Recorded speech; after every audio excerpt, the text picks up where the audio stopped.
Hi, I'm Lee. This is Jillian. We are in Tattoon Gallery today, and we're doing a chat for Linework Festival. We are in Toronto, which is the traditional land of multiple First Nations. It's the traditional land of the Mississaugas of the Credit, the Anishinaabe, the Chippewa, the Haudenosaunee, and the Wendat First Peoples, amongst other First Nations, Inuit, and Métis folks that live here now. I'm coming from Tiohtià:ke, which is colonially known as Montreal, and that is the traditional land of the Kanien'kehá:ka Mohawk people, but it's also an important meeting place for multiple First Nations of Turtle Island. And because this is technically an Australian event, I also want to pay my respects to the Wurundjeri, Woiwurrung, and Boonwurrung people of the Kulin Nation. Sovereignty hasn't been ceded in any of these places. And I think that's something to be building into our relationship with how we exist in these places. It's very strange doing an Australian event as someone who grew up in that territory in Toronto now. Hello to Australia. Have you been? Never. You've never been to Australia? Never. Not even for work? Never. I've never got an invite. So this is the best you got. I'm just saying. I just have to be there in, over a recording. But. You have a huge fan base. Really? Though. Huge. I really want to go because partially I'm curious how it's similar to Canada. It's the same. Okay. Like different climate, different trees, really and different animals. Similar history, like similar colonial history, weirdly similar. And because of that, there's that kind of British American vibe in one. Yeah. I think people have better senses of humor. I had to really cut out a lot of swearing when I moved here. They're like, that's interesting. I mean, I always think I lived in the States for a long time. Yeah. And people so I think I came to really appreciate that directness and that friendliness. Yeah. And coming back here, it was an adjustment to get used to the passive aggression. Folks are very polite. They're polite, but are they friendly? Are they warm? TBD. Yeah. I don't know. Yeah. Also, I think it's worth mentioning that TCAF is happening this weekend, which I feel like probably a lot of watchers, listeners in Australia haven't been to TCAF, which is truly too bad because it's so cool. Toronto Comics Arts Festival. Yep. Toronto, yes, TCAF. Also. Yeah, yes. And I think I first came to this in 2014, 2015. Yep. And I made the mistake of not eating enough food beforehand and just drinking a lot of coffee. And I don't think I've ever been sweatier. A rookie mistake. Yeah, truly. Yeah, I mean, it's, I can't remember the first time I came to TCAF, but it's huge. It's great. You should gotta come. Yeah. What's the equivalent, I don't want to be controversial, what's the equivalent in Australia for a festival of that size and scope? And I haven't lived there for a long time, so I don't really know. When people ask me for recommendations, I'm like, who knows what still exists? A lot of things have lost funding also because arts funding in Australia took a huge cut. But when I was there, which was 2012, 2013, Festival of the Photocopier was a big thing. It was run by this tiny little hole-in-the-wall shop, pretty much like this, called Sticky Institute. Yeah. And they'd have a long arm stapler and a photocopier, and people could come and sell their zines and whatever. Mm-hmm. Classic 2008, 2012 culture for that kind of city. And they would have a big town hall zine fair. Yeah. But it was one story. I don't remember there being events. Mm-hmm. It was just people selling their $5 wares. Want to trade a zine? Exactly. Yeah. Exactly. That was I love that. I hope that never goes away. I hope so too. Do you think it is? It's getting harder, I think, and a lot of times it is. Yeah.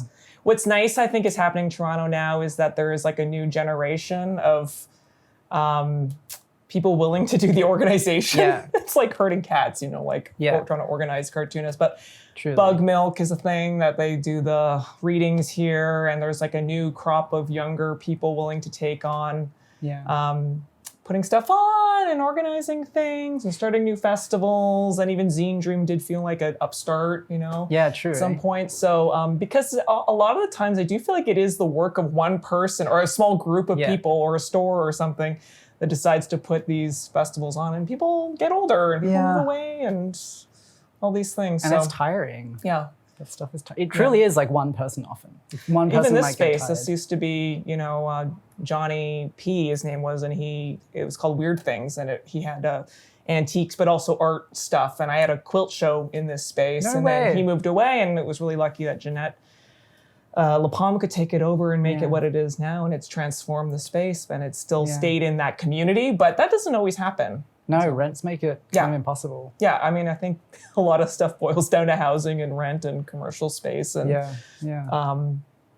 it affects everything. Yeah. And it's getting so difficult to live in Toronto and stay in Toronto and do anything in Toronto. Truly. That just is a trickle-down effect, Yeah. Even Montreal, hey, which is like famously low rent. Everybody's like, oh, well, I can't, when I get price added Toronto, I'm going to move to Montreal. But, is that what people say in Toronto? Oh, yeah. Huh? Is that not the sloppy seconds? They're like, that explains something. No, it's like, why am I fighting so hard? I could go to Montreal and like live like a human being. Basically, what's the term they use? With dignity? With dignity. Yeah. It's interesting you hadn't picked that up. I mean, for sure, I didn't realize that was the motivation behind it, especially folks that are not going to university or whatever. Yeah. And I feel like this is a trap, and we could fall into housing stuff, because I love talking about this so much. Yes, totally. But you just put out a new book. Oh, I did. And you're going to be talking about it all weekend at this festival. Yeah, well, it came out in September last year, so You've already been hawking it all over the place, but it's still relatively new. I mean, you finish a book so many months in advance of it even being printed, let alone published. So it is, but it's still relatively fresh. Yeah. Does it feel fresh to you, even though it can be so crusty by the time it comes out? It doesn't feel fresh to me in my psyche because I finished it so long ago. Your obsession with it. And because I do really sense you live in the world of the book. Yes. Deeply. When you're working on it, and then you leave that world and it's just not a part of your daily life anymore. Yeah. But then when I start talking about it with people, then it's like, oh, right, it comes get back into it. You don't have that amnesia about all your creative decisions that you made during the project. And then it comes back when you do the promo. Yeah. Is that how that feels to you as Absolutely. well? Yeah. I mean, particularly with Stone Fruit, they sat on it for a year because it was an election year. Oh. And also the start of COVID. Yeah. I think it finished it in like 2019. Wow. Yeah. And then it got released in 2021. And I think it was a good idea to not publish it in an election year. Yeah, interesting. It's like sad gay book, No one wants to read that. I had 2 books come out in 2020. That was difficult. There were 2 picture books, and I was going to go do meet the author, one of them, Julie Foliano, who was an amazing person. And I was like, I'm going to learn a lot from her because she's done the kids' book stuff a lot. And I'm going to go, and that's a whole other art form of like talking to children. I don't have children. So I was going to really learn from her, and it was going to be really, and I did another book in the end of 2020. It was about an experience I had working in a community kitchen. And that was like a very important experience to me. And I made a book about that, but I didn't get to talk about the book to any reader or read the book to any kid because of COVID. And it really was interesting that's not my favorite part of the book process anyway. I don't love doing the promo, but I do think that there is something important of closing the cycle. Yes. Closing it out. Yes. And that part of that closing it out is like sharing it with people. And to not be able to do that was like a little bit of like, mess with my head a little bit. Yeah, I didn't have it, so I have nothing to compare it to because it was never part of that closing you didn't tour experience. No, it was COVID. Okay. Yeah. I Zoomed. I know, that was awful. I know, we're all trying to pretend that was like fine and like good enough. And you're like, that was awful. I feel like now it's like a safe time to be like, that was awful, right? Yeah. As we're like on as we're on an online pre-recorded thing. It's a little different. There are some folks in the room with us that make it. We have production value. Nicer. We're not like literally on FaceTime. And it's like 3 minutes, like, how do I invite the host? okay, wait a minute, hi, guys. Like, that was awful. Yeah. Do you have the thing where, I mean, I actually have no idea if you have the post-release mortification thing. Mortification? Yeah. People, you do? Oh, I have depression. Same Is that the same? Okay. Tell me about your analysis of that. I think, I mean, for me, because I work kind of exclusively in fiction, I have this like big kind of completely false idea that the work is very separated by fiction. Oh, sure, yeah. You're like, this isn't about me at all. Yeah. And of course it is, and not necessarily like, oh, change some names and it's more good. Like, it is genuinely not like my life. The events are different. But it's also closer than I think it is as I'm writing it. How can it not be? You know what I mean? I feel like so many, I don't know about you, but I do feel like I work things out. Yes. And you're working out, what do you make anything about anything? It's a concern. Yes. It's something that bothers you or fascinates you or whatever. And there's a process of understanding. So, And so, like, I'm in a nice little cognitive dissonance bubble as I'm making it, where I'm just obsessed with the process. Yes. Doing the therapeutic thing. Yeah. Figuring something out. It's very satisfying. Yeah. Even if it's very boring and toilsome, whatever. I guess we kind of have signed on to that for life. Yes. And also the drawing part of it, the actual practicality, it's as good as I can do it in that moment. Yes, for sure. And that's constantly moving. Yeah. And I feel like because you were further along in your career in some ways, maybe that has settled, or maybe that's just me assuming things that aren't true. But for me, I'm like, every fucking year it changes quite a lot. And I'm never happy with my work, and that's fine. That's part of how I understand. Well, that's what drives you to make it again. Exactly. To do it all over again is like a dissatisfaction. Yeah. But in my mind, it's a forever moving line. There is no clear delineation on that point. But books create that sense of like, this is something you finished 100%. And it's a product. Whereas for me, it's just kind of one line. Yes. And so having it come out way later, I'm not there anymore. Yeah, because psychologically, but also totally, it's not, the drawings are bad. The writing is not what I would have it like. But do you find that, like, think about the very first things that you've done, and maybe that's 10 years ago now. Yeah. So do you find that your attitude is not fixed towards past work too? Like, do you find that your attitude towards 10-year-old work is different from when it was 2 years old? Like Stoneford is now. You know? Yeah. I wonder also if there's a thing where, you know, I can look at child photos of myself and be like, what a cute little freak. Yeah. But if I look at photos of myself when I was 21, which was 10 years ago for me, horrifying, unacceptable, too close. Yeah. And so maybe there's also that with work. Totally. But then again, if some publisher came along and said, can I publish the work that you made 10 years ago, I'd kill them. You know, like, absolutely not. Yeah. Never going to happen. Yeah. Would you do that? No. Yeah, okay. But I do look at my earlier work and have way more sympathy for that person that made that. Totally. And like even a book like Skim, which changed my life in a lot of ways. Yeah. I look at it now and I'm like, well, I would do it totally. I would do this. I would not make this decision. I would do this different. That doesn't look good. This doesn't look all these things. But like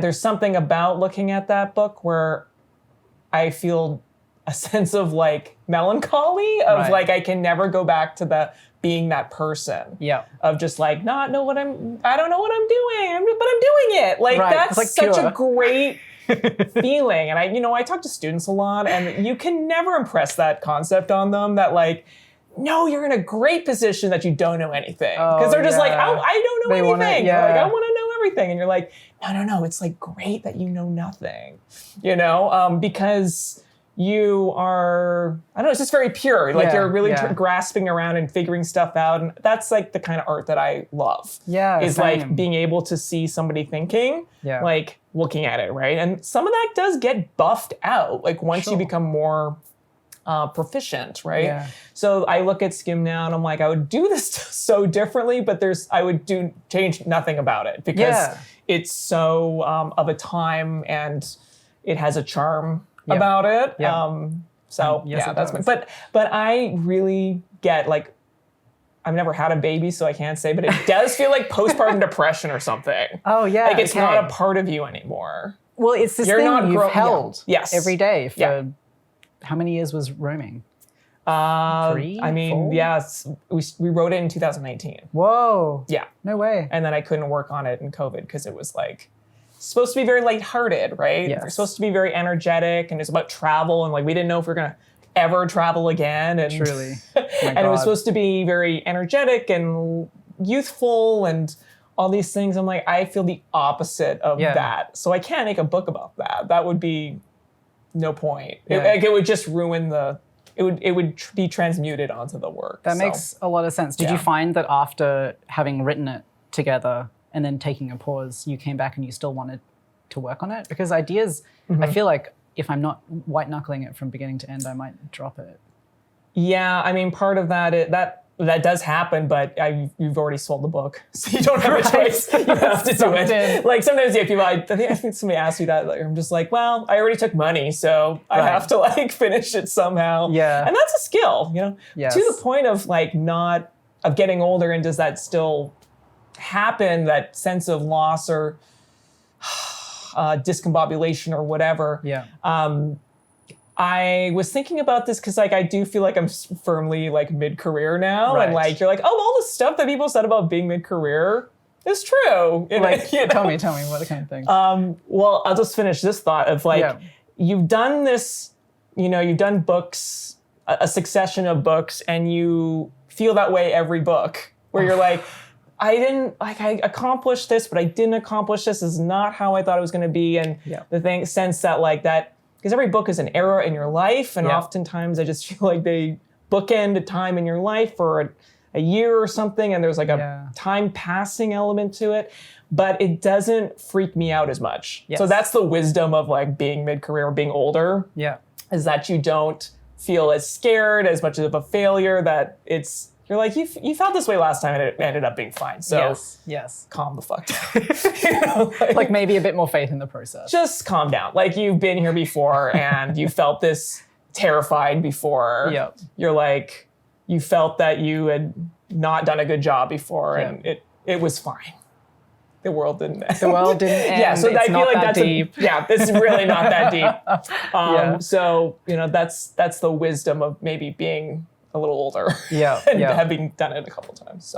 And so what are the things about being mid-career that you saw around you before you'd reached that point and then just horrifically clunked into place? Well, it's hard. Sometimes it is hard because I turned 40 in 2020. Congratulations. Thank you. I hear it's where it's at. Is it? I don't know. But so this is the thing. It's like you're turning 40. I've been doing this for like 20 years now. Okay. But also like COVID, happened. Like that was a world-changing event. Like our world is like in turmoil. Yeah. It feels like. So you're like, why am I feeling so bad? Is it which one of the things is it that is like totally, really making this so difficult? So, and I have it very easy, but it's like, wow, this is like, my relationship to making things and being an artist and publishing and the industries that I'm in change and evolve, and the things that get you excited are different. You've accomplished, if you're lucky, you accomplished a lot of the things that you set out to accomplish, and you did it. And you're like, yay. And now what? I now have another 20 years to figure out what to do next. And the challenges are different. And sometimes when you reach those goals, you're like, damn, I need new goals, but I haven't thought about new goals. What they are. Yeah. And like I don't know, again, I think we're changing a little bit as a culture too. And just like, why make this? What function do my skills really serve in a community? And seriously, my God. Yeah, that shit keeps me up at night.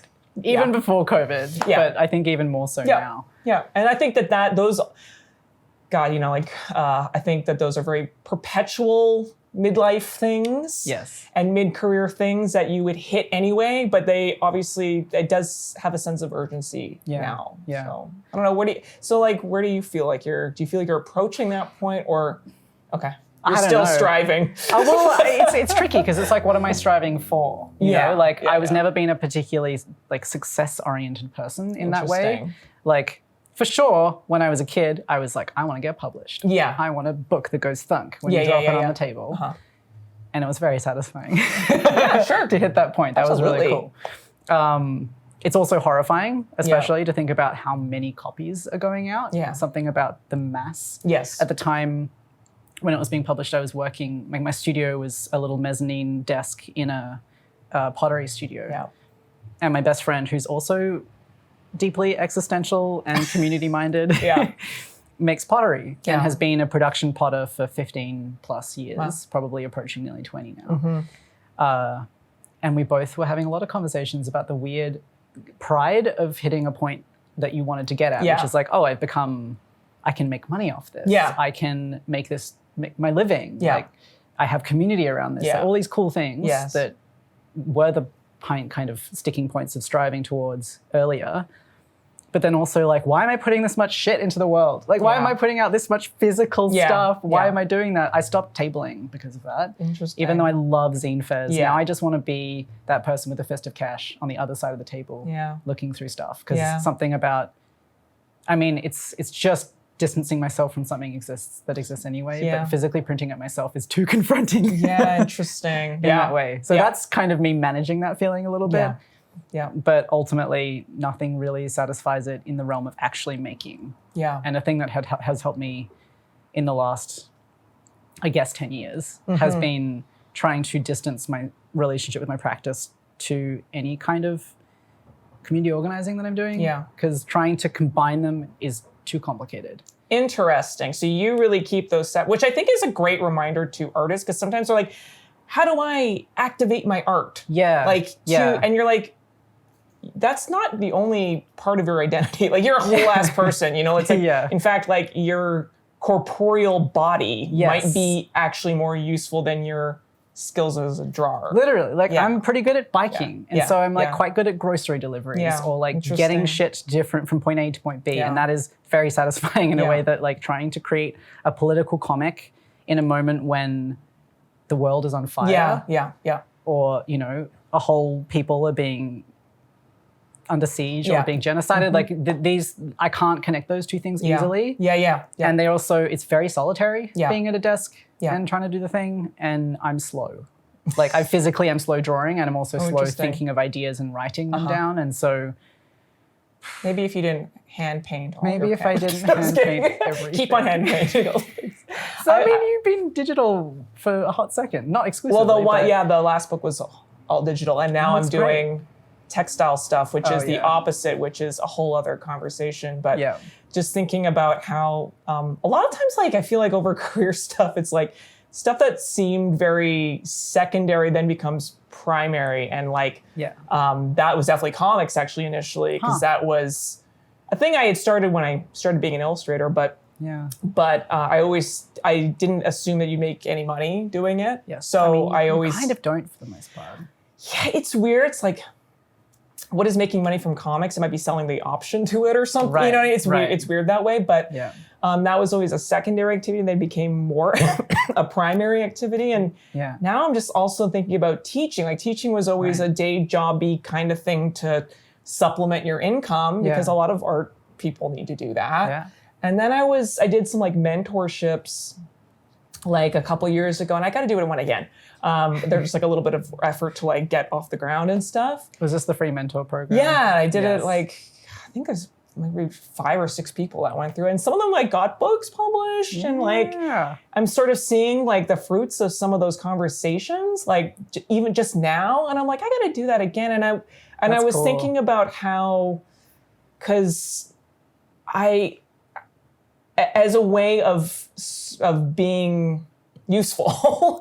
Of like, okay, I don't want to actually make my comics about politics explicitly, because that's just not who I am. Even though I always forget, I think my books are so mainstream and then they get banned and then I'm like, I know, okay, maybe they're more political than I think they are. But anyway, I'm like, I do have skills of how to help other people tell their stories. You know, and and that's a great reminder of like, the empowerment of like small A art.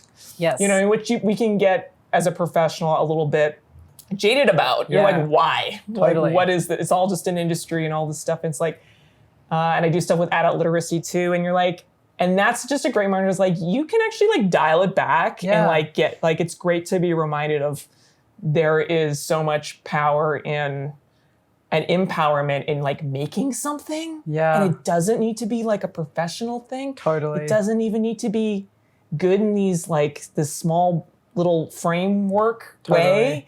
And it's like, how do you remember that? And how do you pass that along to other people? And that's a skill that I feel like I have that is contributing, but it's not explicit of just like, this is about the work I make and the stories I make. Yeah. Yeah. That's cool. Yeah. I really enjoy seeing the little fruits of that on Instagram sometimes, especially over COVID. Oh, quilts yeah, the were quilting a big thing. moment in COVID. For the people on the other side of the camera, textile. what's the hashtag? Tamaki quilts. Yeah, on Instagram. Treat yourself to looking at the coolest quilts you've ever seen. I'm trying to integrate that into like work I'm making now, and it's oh my god, like capital W kind of work. Yeah. Okay, how's that going? I gotta monetize that. It can only sit in that pure little space on the side for so long. I mean, it's true. I do want to be challenged in my work. It's very challenging. So I definitely got that covered. But it's like, you know, people have made a lot of money off of that work that I did for clients and stuff. I'm like, I gotta get some of that myself too. Yeah. You know, and like I do feel like it is thing I haven't seen. So I don't know. That's what I'm trying to do, but it is a really different process than digital and comics and like doing it, incorporating textiles specifically into your because there's a materiality that I'm just not used to, and I'm just so comfortable drawing, right? And this kind of ink work or that kind of pen or whatever, or a nib, those things I'm so comfortable in. But there's like a material limitations to fabric.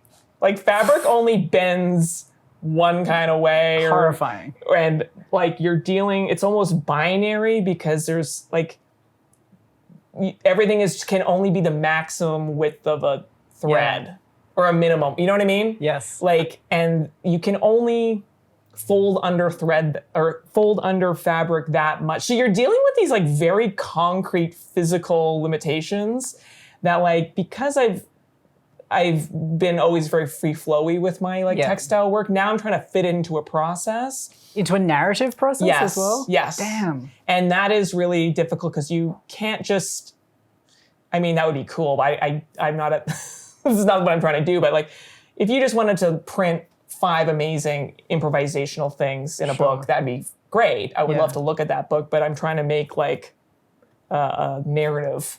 And so you need to have a little bit of a plan and a little bit more of a direction. And that's been really difficult. So yeah. But a very different process from comics. I bet. Yeah. Like, I've been very frustrated. I like want to like, I've had a couple breakthroughs lately, so I don't feel like as depressed about it, but like it's been hard. Yeah, I bet. And like, I've had to actually change my thinking about it. And this is really fresh, like revelations, but like, instead of thinking of the studio as like a place where you like produce, like it's like a factory where you like output stuff like every day, I've like had to change my thinking to like, this space is a laboratory. Yeah. Where like, and then when you think about it that way, you're like, okay, well, failure is inherent to a laboratory. Screwing up, doing trials. That one's bad. That one's a little bit better. Like, I don't understand what I'm doing. I'm just going to try. Like, that has been the attitude adjustment. Oh, it's so corny. Isn't it corny? So you need to frame it that way for yourself, though. Yeah, totally. So you can understand. Yeah. I mean, do you feel like you've had a productive, maybe that's the wrong word, like a fruitful relationship to failure throughout your career? Or is this something that's emerging as a result of the existentialism of mid-career? I think I'm okay at pushing myself, but sometimes I feel like you can't project any cracks. Yeah. Do you know what I mean? Yeah. Like everything has to be like hard, polished. Yeah. Perfection. Yeah. I don't know if that comes from being a woman or some shit, but just like no weakness, they'll take advantage. You know what I mean? Like you need to be you need to be like 10 times better than everybody else. And I don't know, maybe that's. I think that's also a generational thing because I think that has changed. Even like I see the way that Zoomers talk about that shit now. Go on. Well, there's just so much more of an awareness and a distancing to capitalism. They're still in it. They're still completely fucking in it. Yeah. They're more online than anyone's ever been online in the history of humankind. But there is this kind of side-eyeing suspicion about everything that I don't remember having growing up. Yeah. You probably didn't have growing up. It was just pure hustle. Well, I was like into the ad busters and the like very suspicious of all of it, but it's like, well, what are you going to do? Yeah. Like you're in it. You might as well suck it up and learn how to navigate this. Whereas like, so that's where I get so inspired, where we're just like, they're like, no. Yeah, totally. And I'm like, what? You can do that? Like that's amazing. Yeah, it's quite confronting, I find, as much as it is, I'm in awe of it. Yeah. Yeah. But I think it comes with this like lack of strategic thinking. And maybe this is me having not enough intimate understanding of what's going on behind the scenes for folks who are coming into the industry of like much, much younger than me. But it seems like there is just, I don't know, some kind of liberation from strategy or strategic thinking or the level of calculated. Well, I just feel like a lot of those structures that were there when I started, maybe when you started, don't even exist anymore. Yeah, so totally. It's like, what's your game plan for a thing where that's in total free fall? Totally. How do you strategize a thing in free fall? I remember I remember seeing an interview with you once years and years ago where someone asked you what advice you would give to illustrators or cartoonists coming up now, and you were like, pay attention. Like, it's changed. You said you were like, I send out postcards to clients. And you couldn't even do that now because they don't work in the office. No, I know. Sometimes it is like people want. I can give you like to a student concrete advice of like, which are just the perennial. Oh, be professional. Sure. Answer your email. Be nice to people. Don't. Sure. You know what I mean? Like, don't commit to things you can't do. You know what I mean? Like those are perennial things as a professional, but in terms of how to get started, I'm like, I don't know that I think it'd be irresponsible for me to tell you that I knew the answer to that because it's just a totally different economy and industry and it's does anybody know, so that's where it is like, I think your peers and your network from school or online or whatever are probably better resources for that sort of thing because it's so fast moving. I mean, even year to year as platforms rise and fall and all these things, like the way people make money, artists will always find a way of scraping by. Sure. But that just looks really different from era to era, mini era to mini era, mini generation to mini generation. Yeah, what is it now, like 2 years worth of useful information? I mean, even just platform to platform, that like you can see those things of like, oh, well, Instagram changed the way that it operates and the algorithms changed and the algorithm wants this and it wants that. And it's like, that's tough. And that's a really different personality that would thrive in a medium like that versus me where I'm just like, I'm still a little bit like, I just want to make a thing and like somebody pays me and then they distribute it. And like, that's the old way. It is the old way. That's the old way and that's going away. So that I might not have that ability to work that way forever. Yeah. So I don't feel I ever have had it made. Ever. I mean, that's probably a smart attitude to have. I don't know. It's a self-preserving. It's growing up. I graduated 2003, right after 9/11.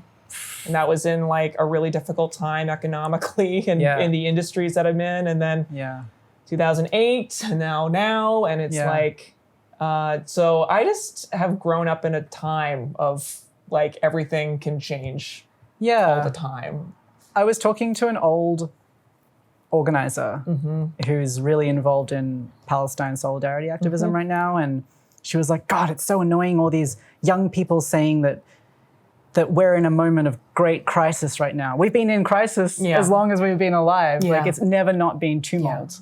And I think that's an important thing to remember, because I think sometimes I look back on, I don't know, my parents' generation and I'm like, dang, you guys fucking had it made. But they also went through some shit. And it depends on where you were living and all these things and who you were and all this stuff. Yeah, for sure. No, it's interesting times, and it is a matter of also getting comfortable of like not knowing what's going to happen. You know, and I think that people my age are we're confronted with that, because we think, okay, I did what you told me to do, and now I can't afford a house, and can't afford a kid, all these things. And so it's like there's a grief to that. That you have to mourn ideas about how your life was, how the world worked even. My understanding of the world is not what I thought it was, you know? And that's something that you grieve, but you have to get over, you know, I think too. I'm talking to myself, you know, it's like, because what's the next thing? The next thing is coming regardless. So like, where do you fit in with that? Where do I fit in with that? Well, that was rhetorical, but you can answer that question. I was like, oh God. It's a pretty big question. It's a better question rhetorically. But I can say for now, like, in some ways, I'm well suited for the kind of ambiguity that everyone's moving into together, because I was always in that space myself. Like, don't know if that's virtue of being like XYZ identities that I am, or whether I just kind of came out of the womb that way. Or both. But, or you fell in with this group of people that taught you this, and you came up with those ideas. And so I think those things have served me well in writing that ambiguity and that uncertainty.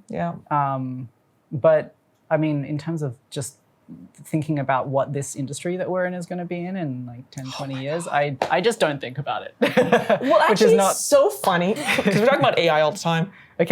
And like, not we, but like the world is. And it's amazing how little I think about it in a way, or worry about it. The AI being threatening to like illustrators. It totally is, but what I can't do anything about it. Weren't you solicited by AI creators? Recently? Like we want to, this is like a job, it's being presented as a job, right? We should organize against AI. I'm trying to say that, like, absolutely should. But solicitation for jobs that are making images to feed into models. AI models. And they're like, we'll pay you X amount, thousands of dollars. Not a crazy, it's like $5,000 or something, right? Which is a lot for some people, right? But not to have your whole job stolen. That's the thing. You're like, I'm kind of like braiding my own noose or something like that. You know what I mean? I'm just like, that's, but they'll pay you to make images to feed into a model where it's just like, oh, damn, man. And like, you thought that was a job, like a real job, like that somebody wanted to hire you to do something, because it is coming from legitimate, quote unquote, legitimate design agencies. And you're like, now they're just sort of working with AI companies, and you're just like, damn, where's the, I thought we were in this together as creatives. You're not. No. Spoiler alert. But I think I've always been like, maybe too blasé about AI in relation to myself, because in the same way that I've never been particularly concerned with having my identity stolen, because I'm like, what are they going to do with this like rattly old tin can? Like, I don't feel like don't tempt fate. Truly, famous last words. I shouldn't be so blasé. But I never felt like, I think in some ways the strength of the specific niche of alternative comics in general, and certainly how I fit into it, is like, I'm not polished enough. Interesting. Like I see cartoonists, or not cartoonists, maybe so much as illustrators who do a lot of corporate work. And that's especially corporate digital stuff that is stunning. Like I can't believe they can make the stuff that they make, but they are the first ones on the chopping block. The very digital, that's what they're skimming off, right? And that, because that's the most monetizable. Totally. And I'm like, this like wobbly black and white shit that is mostly, to me, I feel like I've burrowed into a niche that I'm like, I feel like the value of my work, if I'm going to have any at all, is going to be in the writing side of it more than in the drawing side. I mean, I hope, but I don't know. Yeah, I don't know. I feel like that's a thing where I'm just like, I can't think about that because I just, it feels, it'll get better. It'll find, as it evolves, I'm sure. Because sometimes I feel like we get, it's like, this isn't good art. This is bad. This isn't good at all. You're like, it doesn't matter if it's good or bad. Because like, look at the way that the power, if it replaces troublesome people that never say, that never get pregnant or say problematic things or they never strike or whatever. Yeah.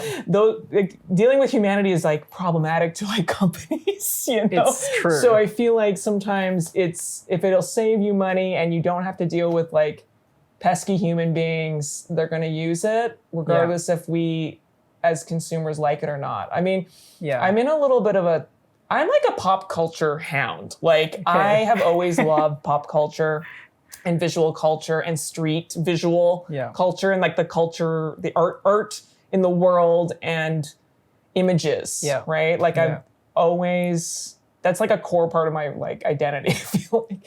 And it's been kind of sad for me to think about letting some of that go and just like letting the human aspect of it go, you not mean? hoping that like visual culture could be better. Right. Because but sometimes so I can feel like sad about that. It's just like, but why get mad at like Hollywood movies for not being that intriguing lately? For a while. Yeah. Yeah. And so I'm just like, get over it. Go to the younger. Think about all the movies made. Like there's over such an abundance. There's an abundance. You couldn't watch all the amazing movies that have been made. Yeah. So it's like when I'm feeling challenged in a good way, I think about there's so many people making music. There's so many people making art. There's so many people. There's so many movies that have been made in the past and are currently being made. You're just not getting them through streaming services. You need to go and you need to be actually more like you were as a teenager. Yeah. And go find those things rooting around, whether that's on the internet or in real life. Yeah.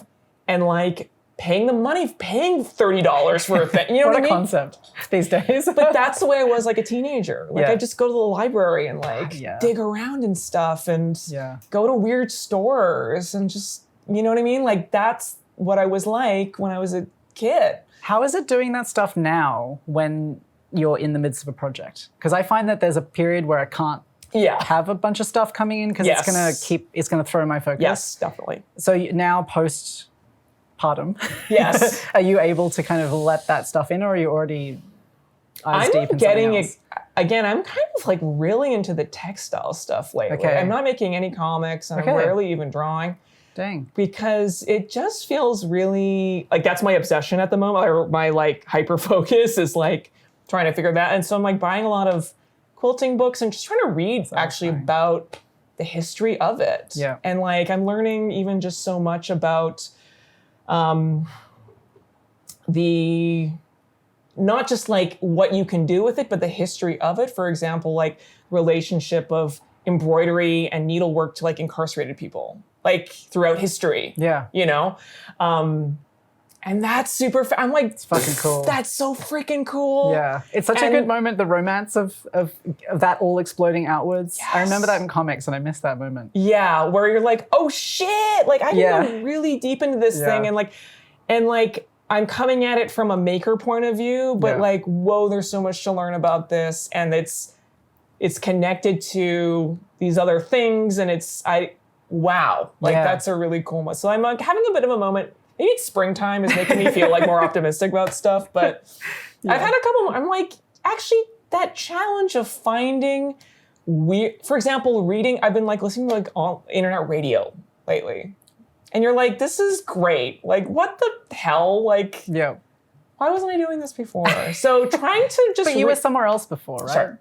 You know, and trying to rewire your pathways and your habits and all this stuff, and trying to engage with art in sort of less centralized ways. Tell me, what's your like art consumption Like lower than most. Okay. It's actually something I've had a lot of shame around. Interesting. It's kind of like it's a similar, and arguably it's kind of the same. It's similar to my relationship to travel, where like it's all so much so quickly for me that I have to kind of chill out. And if I'm going to be traveling in a new place, I'll probably just pick a spot and then slowly spiral out. Yeah. But I have most of the people that I'm around are just like endlessly able to consume in ways that is so cool. Yeah. Like they can deep dive into different concepts, sometimes multiple things in a day. Yeah. They're just so hungry for the archive, whatever that looks like, that they end up being able to immerse themselves so intensely in so many things. And I think that's so fucking cool. Yeah. And I love hearing about it. Yeah. But I feel like I can touch like one thing and be like, whoa, so much, and spend so much time with it and get completely obsessed with that thing. Yeah.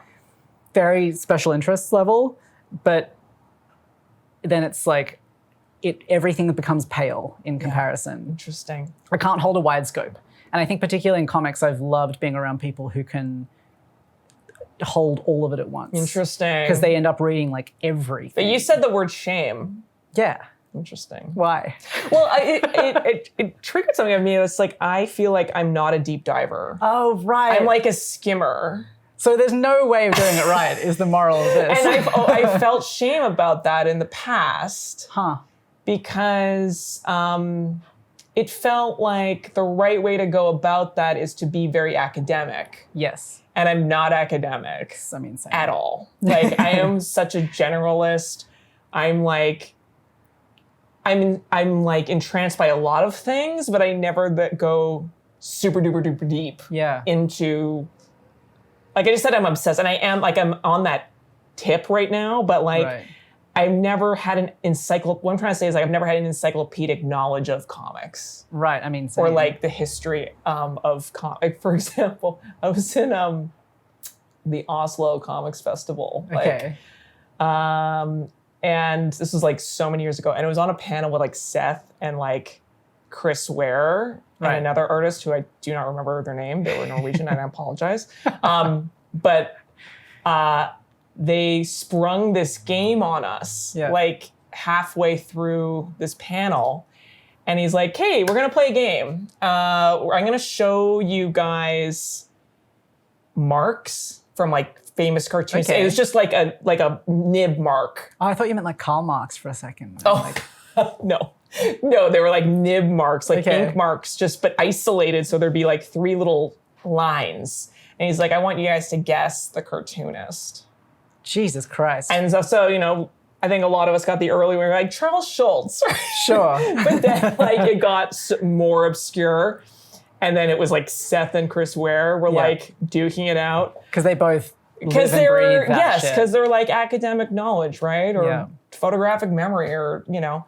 And then eventually Seth dropped out and it was just Chris Ware. But he was so mad about being put on the spot to like play this game. I can see that. That's so funny. To play this game in front of like an audience, but he knew every single one. And he's just like, it's like, blah blah blah, like so dismissive and eye rolling about it, but like got every single one of this, and it was like literally just like a tick by the end, like a dot. Yeah, and he could like to say who it was. Yeah, and I was just like, wow, that really encapsulates a thing. But I've never been that person. But that's like kind of who I've been around with comics a lot of the time. Yeah. It's not that person. It's really fun to be around people like that. I think I've just always... It's impressive. It's very, And there's always like a few, we were talking about this before we started filming, but there's like always a few people in each town that end up being kind of the librarians, so to speak, of the scene in that way. I'm just not that guy. I am not.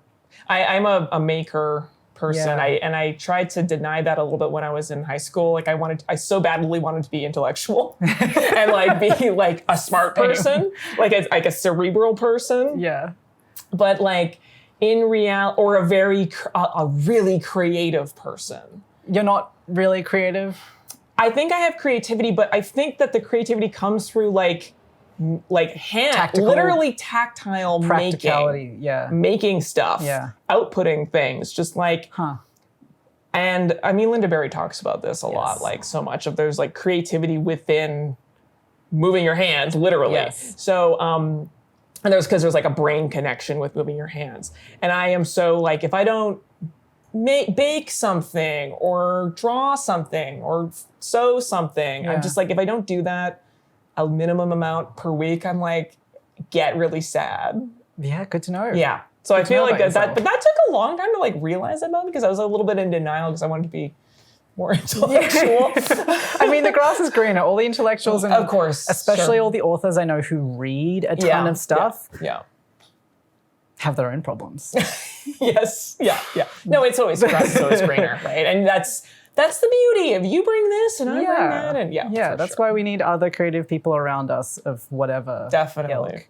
Yeah. How does that fit into your writing though? I mean, I find that difficult. It's so difficult. Yeah. It's so difficult. Has it gotten easier with practice? No. I don't like it. You don't like it? No. What don't you like about it? Just because it's so damn hard. It seems, okay, not to be a dick, but it seems like even within everything being hard, and I want to hold a lot of space for the ways in which all art making and creativity is hard, but it seems like some of these things for you have become quite easily. Oh, intuitively. You know what? Maybe. I feel like writing is very exposing. Like, of... Yeah. Of what I think. Yeah. And I don't really want to say what I think a lot of the time. Yeah. Who needs to hear that? I don't know. Interesting. What is that your... Like, my favorite part is the grinding. Right, the like labor intensive, the toilsome detail oriented and I'm making stuff. little micro decisions and I'm just zooming back and I'm looking at it all as a whole and I'm refining a thing or you know, that's my favorite part. And you can listen to music. Yeah, totally. You can listen Podcasts, to an audiobook or whatever. With writing, we're just sitting there and like in like drone music. Like all you can listen to is like Aphex Twin or something. Totally. And just sitting like that's difficult to It's me. really boring for sure. Oh, you find it boring? Incredibly boring. Yeah. But also thrilling. Like it's the same, it's both. It's never going to be as satisfying as using my hands in one way or another. Like, and after 2 hours, you're cooked. Absolutely. Yeah, if you're doing it correctly, you're like tired after like but it's thrilling. I find it kind of thrilling. Like my heart literally races sometimes. Oh, I'm jealous of that. That's amazing. But why make comics at all then if you find the writing part? Because you could easily just be someone else's cartoonist, which you like. I guess earlier that was somewhat more of your process with Mariko, right? Yeah, I mean the first comics I made were mini comics on my own, but they were very stream of consciousness, right? And then working with her was so instructive because that was the first time I'd ever done a narrative. Yeah. You know? And I learned a lot from her process and then I started doing my own comics. Sure. Of like how to even do that, to write a script and all that stuff. Because you could have just gone straight a fine art direction if you wanted to. Yeah. But there must be something compelling about narrative. I guess there is. I mean, I feel like the books that I've done myself, like, I mean, I guess they are quite different, especially if you put the kids' books in there, you know. One of them, again, based on like my experience volunteering. Yeah. Another one is actually kind of stream of consciousness. You know, They Say Blue is very stream of consciousness. Yeah. But the stories that I write on my own do have a formal challenge to them. Because I'm like, I think what entices me about comics and comic storytelling is like the formal potential versus I have a story to tell and I need to tell it and like my medium to tell that story is comics. Yeah. It's never that. No, same. It's never that. Except for, I guess, the Super Mutant Magic Academy, which was more like a diary. Right. And I made it day to day, like, I'm thinking about this today, or like, this is a weird thing that somebody said today. I'm gonna like make a comic about that. It seemed that was very irreverence in that sense too. And that was very story driven, character driven, and purposefully was like, I don't want to worry about making this look nice, and then it was just on Tumblr, so it's formally actually not that. It's not that adventurous formally. Right. And so that was the one time where it was kind of driven by what was happening with me. Mm-hmm. Yeah. And what did you learn from that experience? It was actually really a great lesson because I think people responded to that work. Yeah. Regardless if it looked beautiful. Yeah, it's kind of humbling, isn't it? Yeah, I'm like, it doesn't actually matter that it be drawn well or not. It's the meat of it, right? Yeah. You know, was what made that work compelling. And that was a great lesson. That you don't actually have to like kill yourself doing the reference and the construction drawing and all that stuff. But annoying. I've gone back to doing that. It depends on the audience, I guess. Yeah. And like whether you're gunning for a certain level of popular acceptance, success, response, whatever. Book versus webcomic is huge too. Sure. Like that's just a whole different way of engaging with an audience and just a different thing. Totally. Yeah. And there's always going to be people, and like we know so many of them, I think, who will literally cry over how beautiful a comic is. Yes. And they don't give a shit what it's about. Yeah, no, for sure. Like I was introduced to that scene that's like really about the form and about exploring the form of comics and how incredible comics are as a medium, or specifically alternative comics, I guess. I think I'm in between though. I feel like there's beautiful comics that like don't grab me emotionally or like in the story. And in the end, I feel like that's not my taste. Yes. I think that was a thing, like, because I was learning about comics in the like early noughts, I guess. Yeah. It could be about anything and I was completely in rapture. Mm-hmm. But I remember hitting a point a few years ago where I was like, I need more than this. Yeah. And I remember walking into the Drawn and Quarterly bookstore actually and talking to the person who was responsible for the comic section and saying, can you recommend any good stories? Like, what have you read that is the most interesting story? And she kind of just stared at me and said, I need to think about that. She's like, uh-oh. And it's not that they don't exist, it's just that's not necessarily what that is known for. Well, I'm very aware of the seductive qualities of artwork, you know, and actually doing roaming, I chose to do it totally digitally with like it's not even a fun pen, like brush, digital brush. It's just brush, like the mono line at like 5 points, you know, 100% hardness, no give to this line, right? It's like a clear line style, basically. Yeah. And I was like a little worried when I was making it that, because the previous two big graphic novels that I've done, narrative graphic novels with Mariko, were done with the brush pen, and people always commented on that they love that romantic. It's very romantic. It's very juicy. It's very satisfying. It's very organic. We love it. And I was like, but I was just like a little bit like, I don't want that to be so seductive that it's why you like this book. Interesting. You think that was happening though? That people were getting seduced into it? Yes, I do feel like sometimes people love the artwork so much, but my big challenge is the writing. Yeah. And the story. You know? And so it's like you will always use it as a crutch if you don't force yourself. Well, I don't, like I push myself very hard with both, but I don't. That was a great lesson with the webcomic, is stripping that away. Can you make a comic that is not visually very, expansive and it still be good? Yeah. That was the challenge of that a little bit. Yeah. But I was like, some people are really going to not like this like different approach. Because even though it's color and that's a new thing too, but people seem to really connect with that like medium that I was using before, but I'm like, what are you gonna do? Like I'm just bored of that tool. And this was a different challenge, drawing a city versus like trees and all this stuff. So I'm like, well, what are you gonna do? I'm gonna do this new thing. And if some people probably won't like it, some people probably don't like it as much as the old way, but you can't think too hard about that ultimately, right? I don't know. Like I'm the one who has to do it for like 3 years. They just read it in 45 minutes. Oh God, it's so. I don't want to remind you of that disturbing fact, but no, it's kind of helpful. Yeah. And like, it's the same for any medium ultimately. Like people spend years on films that are then consumed in an hour or two.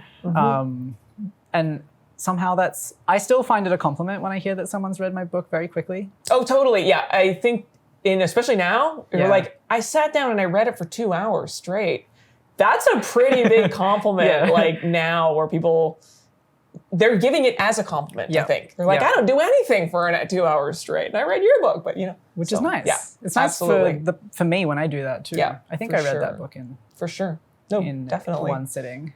I think you have to you have to remind yourself that that's a good thing. Because I think it's a very cliche of like the cartoonist. Oh my God, that you read that in half an hour. You're like, no, it's actually a compliment. Yeah. I see it as a compliment because I don't really want people to focus on the art too much for me. Mm-hmm. I find that part really, really embarrassing. Like analyzing the art? Just looking at it for too long. Okay. It's bad. It's like they'll see all the bad bits. Yeah. And then like I just want it to kind of flash by. And that's what I like about comics in general. Well, that you would read the art. Yes, and exactly. as long as you're conveying what's you need to convey, then successful. Yeah. Versus like, oh, I love it. Yeah. And I've been thinking a lot about the Super Mutant Magic Academy book. Yeah. Because like lately particularly. Interesting. Because, number one, it's in everyone's bathrooms. I know. It's the perfect shit book. Another amazing compliment that in a bathroom is like perfect. It is kind of like the height. That's so funny. For me, that is like the best place. And so that is appealing to me. And then also that it is so enjoyable to read and that you kind of just bang them out. Yeah. And I think like, I started this book that I'm working on now thinking it was going to be a fun therapeutic. You know how like every book is like the new date when you've exited the last relationship and you're like, as long as it's different to that, 100%, I'm happy. Yes. Yeah. And that was that 4 years ago. Okay. And I'm really at the final push. Can you talk at all about the project? I think so. I don't think I'm bound to secrecy about it as far as I know. It's I don't know your contracts and your I can't remember deals. But yeah, I mean, it's coming out next year. Okay, great. My deadline is technically the end of summer. Okay, it's this summer and then it's coming out. Yeah. Okay. Yeah. And I really started it as like, I don't want it to be as serious and depressing as the last book. Yes, that was definitely my thing going in. Of course, serious, depressing shit always comes up in these things. And also, like, I just, the promo and the publishing around serious shit is very embarrassing. And like, it just receives a really specific kind of attention that I find really difficult. Well, you don't control the narrative anymore. Yes. Once it's out in the world. Yeah. Yeah. And I mean, I don't feel like I even have a right to be that cynical about it at this point, but I am. And so I kind of went into it being like, I'm making like a shitty millennial drama. Like what, Stone Fruit or the other one? The new one. Yeah, it's called Canon. And at this point in the process, when every single decision has been made strategically, and then you make the decision in a whim, think about it, confirm it, and then you have to draw it. Yeah. And edit it and fix it because I keep fucking it up. Yeah. That at that point, it doesn't feel spontaneous anymore. Yeah. It's not. And I'm really dragging my feet. It's that really difficult last bit where I can see the light at the end. Yeah. It's, there's all these pages at the start that I did 3 years ago. Yes. And I have to redo them now. I mean, it's just putting yourself out in the world is inherently mortifying. Yeah. Yeah, I thought that social media would make it easier, and maybe in some ways it did. Ooh, to really? Create more of a much easier relationship with sharing. Because I did fine art studies. Oh, okay. Hated it. Hated the whole gallery space business, especially in Melbourne where it's a huge thing. Yeah. Not that it's not here, I assume as well. But I just found the way that the schmoozing and the relational stuff really, really difficult. Yeah. And just I struggle with highbrow in general. Yeah. I love me some lowbrow. Yes. Yeah. And I love stories and I love books. Yeah. Like I love picture books. And so it was easy at the start, I think, to kind of pull away from that. But the publishing world is not that different ultimately. Yeah, it is not. And I like or it's just like it's interesting. You came at it from the opposite way. Sometimes I think like people that are in commercial art hold fine art in the on a pedestal, and then they're like, oh, it's just the same. Yeah. Actually, it's just about networking and connections and it's true. Yeah. Being hot. And I think like social media in its early stages when I was on Instagram in like 2013 or something was really fun because it felt really clunky. Yeah. Like it felt like this clunky way of being like, look at this weird drawing, like a photo of a weird drawing that I'd done. Yeah. And everyone's funny. Yeah. Because they got time to think about this little aesthetic thing that they want to say. Yeah. And so it was a really joyful way of building a relationship with sharing my stuff without feeling like I was going to die. I know. Yeah. And I do think it was so helped. lighthearted back then. And so just a little bit more weightless. Yeah. You know, and it's changed. It's just exhausting to think about evolving. Yeah. To all these different platforms and all that. But on a good day, it feels like a challenge, like a fun challenge. Yeah. In the inventiveness of trying to figure out how to navigate the platforms, but also in like publishing and like I feel like you do this well in terms of defying expectations of how like the publishing world wants to put you in a box, in a specific box. And I think that part is really fun to witness on the outside. It's kind of like you kind of skating around it. And I would like to do the same. I think particularly in the last 5 years, being trans has become really cool. Yeah. And they're like, and you're trans in the right way. Right. And so, or in a palatable way, or an imprintable, all these things. And it's like, it's gold. Yeah. To some people. And it's just like, being the child of immigrants is cool. Yeah. But that's like I'm the one that's being fed up, you know? Yeah. Yeah. And I don't even think it's like, I don't want to get stuck in the like, the existentialism around neoliberalism. I feel like there's plenty of that already exists. But I'm like, what can we do in the lowbrow that's kind of fun in reaction to that? And I think comics is in an interesting spot for that. I mean, I know we're at the end of our conversation, but I do feel like that has always been sort of my strategy of like always keeping, look, I have to work with big publishers to like make enough money to like carry on. That's been my way of navigating all this. Yeah. But I think that still making zines, still making mini comics, still trying to connect to indie publishing and working with students and is been really useful for me for like being able to, I don't know, just stay grounded with that and not just be like, I just descend and I never explore any other tier of making things. You know? Speaking of the mentorship program, do you remember when I messaged you? Yeah, I was like, you're too advanced for this. I so needed someone to look at this fucking book and tell me how to make it better. Yeah. And you were just like, you're fine. just tell me how it finishes because I'm curious. I think I did end up looking at it. Didn't I? What? Didn't I end up looking at it? You did. You just didn't. Yeah. You were like, I'm not going to be your mentor. Just finish it. It's just like, just do it. It's like. It was helpful, ultimately. Good, just to be like, okay, I'm not going to overthink this, just do it. And you can do it. And I can do it. And you did it. I did it. Bye now. So, I think we're like, that's a good place to leave it. That's a good place to leave it. Thank you so much for having this conveation with me. Thank you, Jeanette, for letting us. Thanks, Jeanette. She's hiding behind this delightful little door here. For letting us use your space, and thank you, Liminal Festival, and thanks, Liminal. Bye, Australia.